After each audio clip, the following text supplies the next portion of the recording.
नमस्कार मेरे प्यारे भाई और बहनों।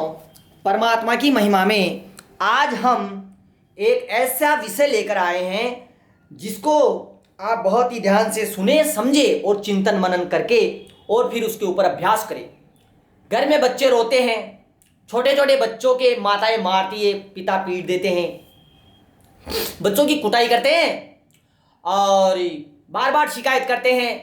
कई लेडी जेंट्स, हम कई जगह जाते हैं तो वहाँ बोलते हैं हम मैं तो मर जाती तो बहुत बढ़िया रहता, मेरे को तो कभी चैन ही नहीं मिला।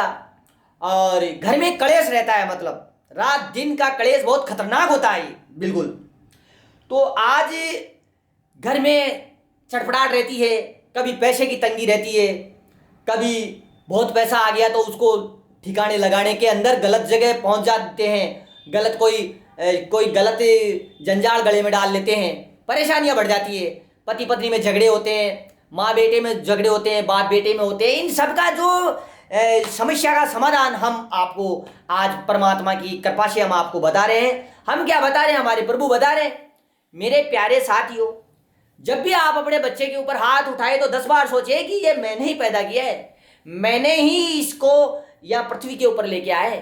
क्योंकि हम क्या करते हैं, जब हम बर्फी खाते हैं स्वाद आता है ना, जब तो हम भूल जाते हैं कि दुख क्या होता है, मेरे को किसको पैसे देने हैं, संकट क्या होता है, घर परिवार में झगड़े क्या होते हैं। और जैसे ही झगड़े आते हैं तो हम प्रभु को भूल जाते हैं। तो हम क्या करते हैं कि दुख में सुमरिन सब करे, सुख में करे ना कोई, जो सुख में सुमरिन करे तो दुखी काहे को होए। तो ये एक इसमें यह होता है कि जब आप अपने बच्चे के ऊपर हाथ उठा रहे हैं तो बच्चा आपके ऊपर हाथ उठाएगा बाद में। अब छोटा बच्चा है, आपसे गलती हो गई तो गलती को स्वीकार करें, अपने आप को स्वीकार करें कि भाई मेरे से गलती हो गई। अब आप जैसे पत्नी है, माता है आप, तो अपने बच्चे के ऊपर अगर इस तरीके से हम भाव रखेंगे तो आप वही चीज तो सामने प्रकट कर रहे हो, आगे जाके समस्या ही बहुत ज्यादा बढ़ेगी। तो इसलिए सबसे पहले ये स्वीकार करें कि मेरे सुख दुख का 100% जिम्मेदार मैं स्वयं हूं, यही सत्य है। तो हमें झगड़े के अंदर ही ज्यादा बोलेंगे, ये क्यों हो रहा है, मैंने क्या किया, आपने किया, इस तरीके से अगर हम वार्तालाप करेंगे तो झगड़ा दिन दुगनी रात चौगुनी बढ़ता जाएगा। और जितना हम प्रायश्चित करेंगे, जितना भगवान का नाम जाप करेंगे, प्रभु का नाम रटेंगे अंदर से भावना से, तो प्रभु शक्ति देंगे हमें उस समस्या से जूझने के लिए, उसका समाधान निकालने के लिए, उससे लड़ने के लिए। समस्या गायब हो जाएगी, आपको पता ही नहीं लगेगा। जैसे जैसे हमारे भाव निर्मल होंगे, घर में क्लेश गायब, कम पैसों के अंदर इस बहुत आनंद।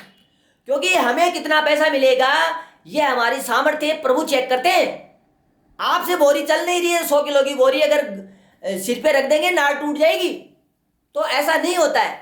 जैसे मान लो मेरे को इच्छा है कि 50,000 रुपये महीने आना चाहिए, मेरे 10 ही आ रहे हैं, तो ये मेरे को समझना चाहिए 10 ही सही है, 50 आते ही खतरा होएगा। क्योंकि 50 आएगा, मैं गाड़ी लाऊंगा और गाड़ी भिड़ गई और कुछ हो गया, या कोई मैं और दुकान गले में डाल लूंगा, कोई थड़ी खोल लूंगा, वहां मेरे पैसे डूब जाएंगे। प्रभु को सब पता है कि मेरे बच्चे को कैसे रखना है।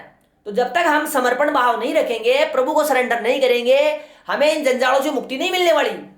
तो बच्चों को क्यों पीटते हैं, उसको निलाते हैं। मैं कई जगह जाता हूँ, माताएं मुंह का मारती है, उसके को पिता घूंसा चेप देते हैं बच्चों के छोटे, तो बच्चे सहम जाते हैं, बच्चे डर जाते हैं। इसलिए बच्चे आजकल माता पिता को कुछ कहते नहीं है। अब बात आती है, जैसे घरों में कई जगह मैं गया, बोले सर ये हमारे सभी लोग अपने अपने मोबाइल लेके व्यस्त रहते हैं तो कोई बात नहीं करता।